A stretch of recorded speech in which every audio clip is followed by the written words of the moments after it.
السلام علیکم ناظرین، آپ دیکھ رہے ہیں زی ایچ انٹرٹینمنٹ، میں ہوں ظہیر احمد۔ ناظرین، آج جمعہ کا دن ہے اور گزشتہ جمعہ کا تو ہم بدقسمتی سے نور جہاں صاحبہ کے اوپر بات نہیں کر سکے تھے، لیکن آج ہم ان کے اوپر بات کریں گے۔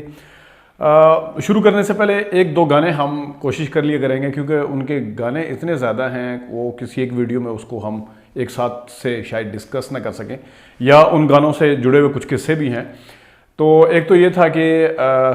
جب گانا تھا مجھ سا تجھ کو چاہنے والا اس دنیا میں کوئی اور ہو اللہ نہ کرے، رجب علی کے ساتھ جب گانا گایا میڈم نے، تو رجب علی صاحب کیونکہ نئے نئے آئے تھے تو میڈم نور جہاں نے گانا گانے سے ان کے ساتھ انکار کیا تھا، اور انہوں نے کہا تھا یہ کون ہے، میں نہیں جانتی۔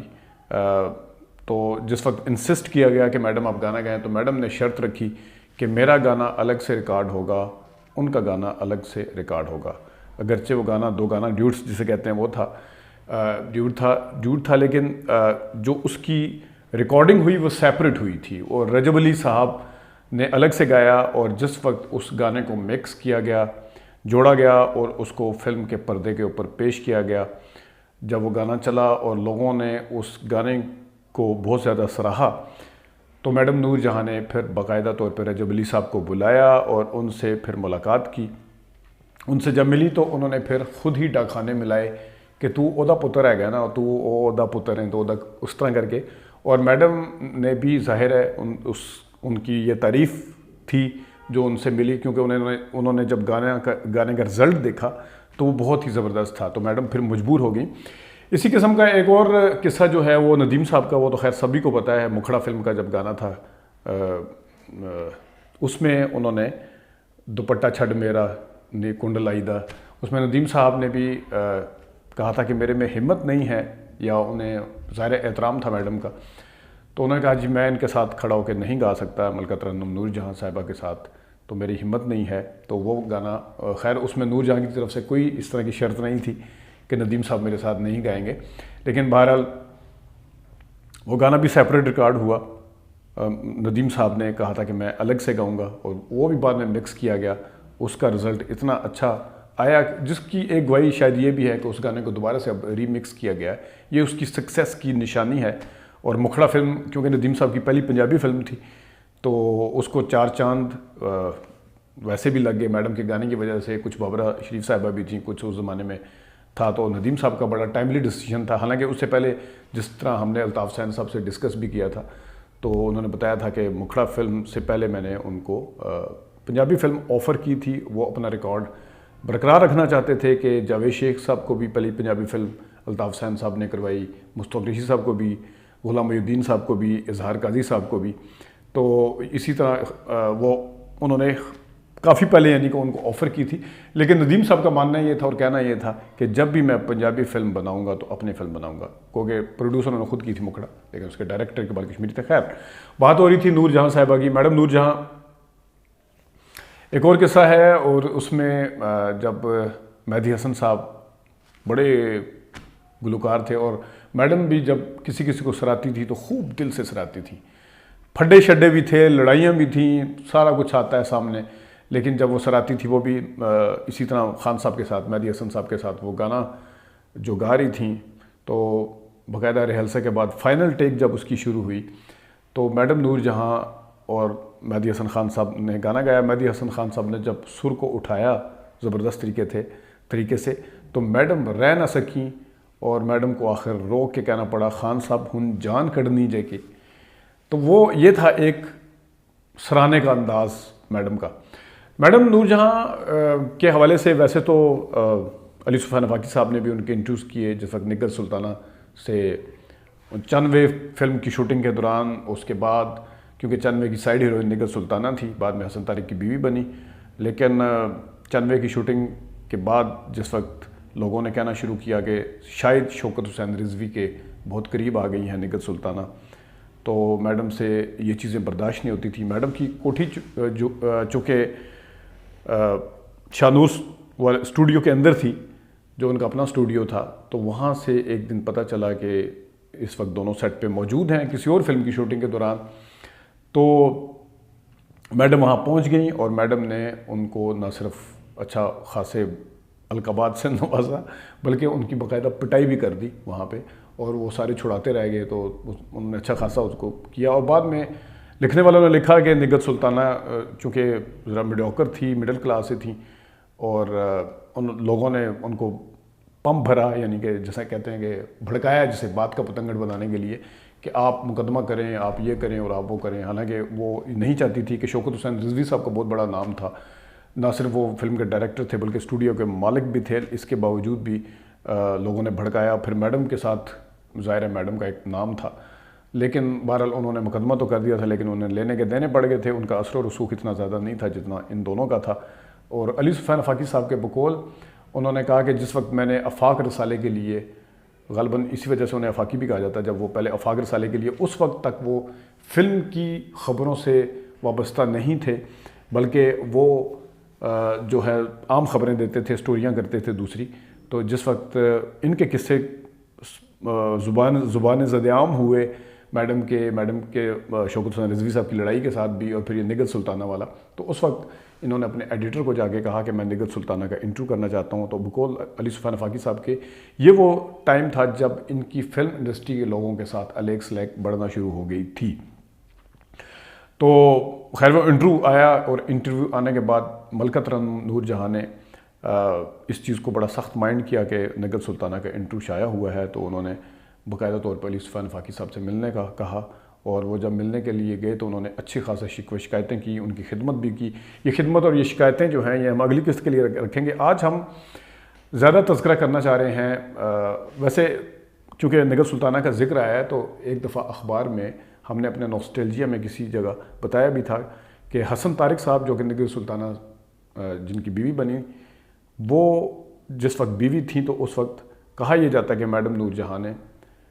شوکت حسین رضوی صاحب سے طلاق ہو چکی تھی، اور حسن طارق صاحب کو بھی شادی کا پیغام بھیجا تھا، اور حسن طارق صاحب نے انکار کر دیا تھا، جس کی وجہ سے وہ حسن طارق صاحب سے ناراض بھی رہتی تھی.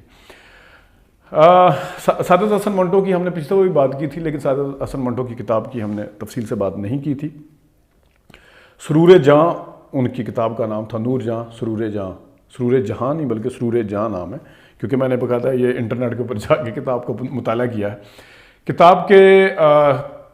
اندر جو جملے ہیں وہ کچھ اس قسم کے ہیں جس کی وجہ سے سعادت حسن منٹو ویسے ہی مشہور تھے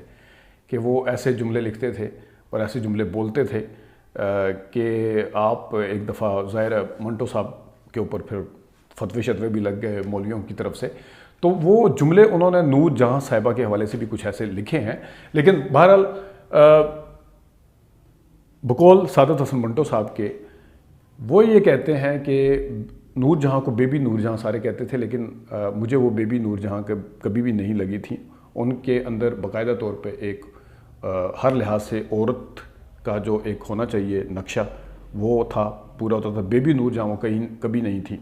اور انہوں نے یہ بھی کہا کہ نور جہاں کی جو آواز تھی، انہوں نے کہا کہ میں اس کا اتنا زیادہ فین تھا کہ یہ عورت کیا چیز ہے. یہ جو تھی انہوں نے کہا کہ ان کا خرج جو اس کو پڑھتے ہیں وہ اتنا ہموار ہے، اور ان کی مرکیاں جو گلے کی ہیں وہ اتنی واضح ہیں، اور پنچم اتنا نکھیلا ہے کہ یہ لڑکی ایک سر کے اوپر گھنٹوں کھڑا رہ سکتی ہے، یعنی گھنٹوں گا سکتی ہے. اتنا واضح انہوں نے کر کے ان کے حوالے سے لکھا. پھر انہوں نے کہا کہ اس زمانے میں سہگل جو تھے، کندن لال سہگل، جنہیں کے ایل سہگل کے نام سے دنیا جانتی ہے، سہگل جو تھے وہ شراب پی کے گاتے تھے اور اچھا گاتے تھے، بہت زبردست گاتے تھے. سعادت حسن منٹو صاحب کو ایک شکوہ تو یہ رہا کہ جیسے سریا اپنے زمانے میں اداکارہ بھی تھی اور گلوکارہ بھی تھی، انہوں نے سہگل کے ساتھ گایا اور خوب گایا، لیکن جو اپنے فیلڈ کے بہت بڑے جو نام تھے دو، نور جہاں ایک عورت کی حیثیت سے جو گلوکارہ تھی، اور ایک بندہ جو تھا وہ کندن لال سہگل صاحب، کے ایل سہگل، ان کو شکایت رہی، ان کو شکوہ رہا کہ کاش یہ دونوں بھی کسی فلم میں ایک ساتھ گاتے تو موسیقی کو ایک الگ ہی عروج ملتا. لیکن ان کا ماننا یہ ہے کہ جیسے کندن لال سہگل صاحب جو ہیں وہ گانے سے پہلے شراب پیتے تھے، اور شراب کے بارے میں کہا جاتا ہے گلے کے لیے بہت زیادہ نقصان دہ ہوتی ہے، اور لوگ جو خاص طور پہ سنگر ہیں وہ خاص طور پہ اس ٹائم تو ضرور بچتے ہیں اس سے جس وقت انہوں نے گانا ہوتا ہے. تو اسی طرح کھٹی چیزیں اور تیل والی چیزیں جو ہیں وہ کہا جاتا ہے کہ گلے کے لیے وہ بھی نقصان دہ ہیں، اور اس سے لوگ بچتے ہیں. لیکن بقول سعادت حسن منٹو صاحب کے میڈم نور جہاں جو اس وقت بیبی نور جہاں کے نام سے تھیں، وہ باقاعدہ طور پہ پاؤ بھر تیل کے والا اچار جو ہے وہ کھاتی تھیں اور اوپر سے برف والا پانی پیتی تھیں، اور خاص طور پہ جس وقت انہیں گانا گانا ہوتا تھا اس سے پہلے تو یہ کام وہ اہتمام کے ساتھ کرتی تھیں، اور ان کا ماننا یہ تھا میڈم نور جہاں کا کہ اس سے آواز جو ہے وہ نکھر جاتی ہے۔ سعادت حسن منٹو صاحب کہتے ہیں کہ میری پہلی ملاقات جو تھی وہ 9 اگست یا 8 اگست 1940 کو ہی میڈم نور جہاں سے، اور اس وقت یہ لاہور سے ممبئی تشریف لائیں، اور ممبئی میں ان کا جب یہ خاندان فلم آ چکی تھی ہر طرف ڈنکا بج رہا تھا، اور ممبئی ہی واپس تشریف لے آئے تھے، لاہور سے آئے تھے وہ فلم۔ اس زمانے میں ظاہر ہے کیونکہ کمبائن تھا سارا ہندوستان، پاکستان نہیں بنا تھا، تو اس زمانے میں یہ بھی واپس گئے، یو پی کے تھے ویسے تو شوکت حسین رضوی صاحب، لیکن لاہور آئے ہوئے تھے انہوں نے۔ وہاں جا کے انہوں نے کہا کہ میری جب ملاقات پہلی دفعہ انہوں نے چیمبر فلیٹیز کے کیا پتہ نہیں 9 چیمبر وہ کیا لکھا ہوا وہاں پہ، اور اس کا گھر کا ایڈریس جو انہوں نے کرائے پہ لیا ہوا تھا وہاں پہ شوکت حسین رضوی صاحب سے ہوئی وہاں پہ ملاقات، تو انہوں نے کہا کہ سنا ہے کہ میڈم یعنی نور جہاں بھی یہاں پہ موجود ہیں۔ تو شوکت حسین رضوی صاحب نے کہا کہ مجھے اس سے کیا، میں اگر وہ موجود ہیں میں اس کو چھوڑیں، تو انہوں نے کہا جی نہیں۔ تو انہوں نے خیر جو ورڈ استعمال کیا میں چلیں دہرا دیتا ہوں معذرت کے ساتھ، انہوں نے کہا جی یہ سالی میرے پیچھے آئی ہوگی۔ اس ٹائم ان کا عشق جو تھا وہ سر چڑھ کے بول رہا تھا، لیکن شاید ایک دوسرے کو نیچا دکھانے کے لیے، یا شاید یہ بھی ایک پیار کا انداز ہے جس طرح ہم رضیہ بڑھ کے ناول میں پڑھتے ہیں کہ لڑائیاں بھی ہوتی ہیں، تو یہ بھی شاید انداز تھا۔ تو بقول سعادت حسن منٹو صاحب کے بالکل بھی ذکر نہیں کرنا چاہتے تھے وہ میڈم نور جہاں کا، تو وہ کہتے تھے چھوڑو، وہ سگریٹ پینا شروع ہو جاتے تھے یا ویسے کچھ مشروب پینا شروع ہو جاتے تھے، لیکن وہ نہیں کرتے تھے۔ تو سعادت حسن منٹو صاحب نے کہا کہ میں نے کہا کہ سنا ہے کہ آج کل کمال امروہی جو ہیں، یعنی اس زمانے میں بعد میں پھر وہ بڑے مشہور ڈائریکٹر تھے، مینا کماری کے ہسبینڈ بھی بنے وہ، تو انہوں نے کہا جی کمال امروہی کے ساتھ ان کی شاید ملاقاتیں جاری ہیں۔ میں نے نظامی صاحب کے ساتھ، نظامی صاحب جو اس وقت ان کے دوست تھے، ان کے مینٹور کہہ لیں، بننا چاہ رہے تھے زبردستی مینٹور، اور کیونکہ اس وقت ممتاز شانتی جو ہیروئن تھی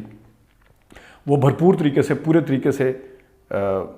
نظامی صاحب کے قبضے میں تھی، تو ان کی نظر تھی کہ کسی طریقے سے میڈم نور جہاں کو بھی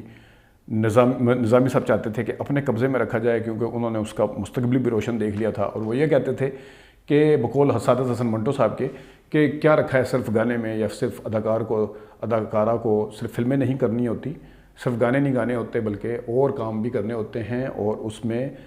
آدھی سے زیادہ دولت اگر کسی کی ہاتھ آ جائے تو اس میں کوئی مذاکرہ نہیں، یہ ماننا تھا نظامی صاحب کا۔ تو خیر منٹو صاحب نے کہا کہ جس وقت میں نے کمال امروہی صاحب کا تذکرہ کیا تو کمال ایک دم جو کہ جان چھڑانا چاہ رہے تھے اس ٹاپک کے اوپر سے، یعنی کہ ظاہراً وہ آنا نہیں چاہ رہے تھے، تو ایک دم وہ چونکے، ان کا باقاعدہ سعادت حسن منٹو صاحب نے لکھا ہوا ہے کہ میں نے باقاعدہ آبزرو کیا اس چیز کو، مشاہدہ کیا میں نے کہ یہ بات ان کو زور سے جا کے لگی ہے۔ تو اس کے بعد میں نے، کیونکہ کہتے ہیں سعادت حسن منٹو صاحب اس چیز کو فیل کر لیا تھا کہ ان کے اندر نور جہاں جو ہے وہ گھر کر چکی ہیں، وہ اپنا مقام بنا چکی ہیں، اور وہ بالکل بھی اس سے مطلب ہے ذکر بھانے سے بار بار ان کا ذکر کرتے ہیں، تو میں ان سے کہتا تھا کہ تم جو ہے ان کے ساتھ رہو، تم مانو کہ تم اس سے عشق کرتے ہو شوکت، تم مانو کہ تم یہ کرتے ہو۔ انہوں نے کہا نہیں میں نہیں، یہ وہ اوپر سے انکار کرتے تھے، لیکن ہر انکار جو تھا وہ بقول سعادت حسن منٹو صاحب کے اس چیز کی غمازی کرتا تھا، اور بقول سعادت حسن منٹو صاحب کے مجھے پکا یقین ہو جاتا تھا، وہ کہتے ہیں کہ یہ ان سے عشق کرتے ہیں۔ لیکن سعادت حسن منٹو صاحب لکھتے ہیں کہ میں کبھی بھی ان دونوں کی شادی کے حق میں نہیں تھا، کہ شادی کے بغیر ہی بندھن چلانے کے حق میں تھا، اور میں نے ان کو مشورہ بھی دیا تھا کہ شادی کبھی نہ کی جائے۔ لیکن بہرحال جب میں میڈم نور جہاں سے ملا تو نور جہاں صاحبہ کے سامنے شوکت حسین رضوی صاحب کے عشق کا، ان کی باتوں کا، ان کے بار بار تذکرہ کرنے کا ذکر کیا، تو فرسٹ ری ایکشن جو تھا نور جہاں صاحبہ کا بھی اچھا نہیں تھا۔ انہوں نے کہا مجھے اس شخص سے نفرت ہے، میں اس کا تذکرہ سننا پسند نہیں کرتی، میں یہ نہیں کرتی۔ لیکن سعادت حسن منٹو صاحب کے بقول انہوں نے باتیں جاری رکھیں کہ نہیں، وہ تو آپ کا تذکرہ کرتے ہیں، بات بات میں آپ کا ذکر کرتے ہیں، کوئی چیز کھا رہے ہوں یا کوئی چیز پی رہے ہوں وہ آپ کا تذکرہ کرنا نہیں بھولتے، جس پہ آہستہ آہستہ میڈم نور جہاں جو تھی وہ چونکنا شروع ہو گئی، اور اس طرح یہ سن کے ایک جگہ پہ انہوں نے لکھا ہے، یہ میں خیر مختصر کر کے آپ کو بتا رہا ہوں، لمبا قصہ ہے،